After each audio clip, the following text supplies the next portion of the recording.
ఒక చిన్న ప్రేమ కథ. ఒకరంటే ఒకరికి చచ్చేంత ప్రేమ అంట. అనుకోకుండా ఒకరోజు ఇద్దరికి యాక్సిడెంట్ అయింది. ఎవరూ లేని సమయం.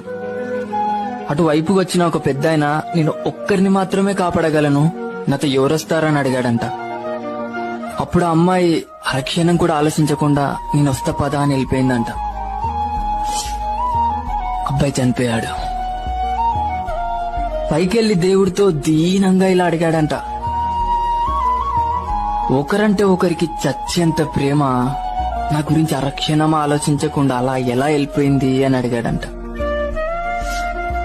అప్పుడు ఆ దేవుడు అన్నాడంట, నే పంపించిన పెద్దాయన కూడా అమ్మాయిని ఇలానే అడిగాడంట. అప్పుడు తాను ఇలా అనిందంట, నేను చనిపోతే వాడు జీవితాంతం ఏడుస్తూ నరకం చూస్తాడు, నాకది తెలుసు. వాడు బ్రతికుండగా నరకం చూస్తుంటే నీ స్వర్గంలో ఎలా సంతోషంగా ఉండగలను. అందుకే ఆ నరకంని తీసుకొని స్వర్గం. Download ShareChat.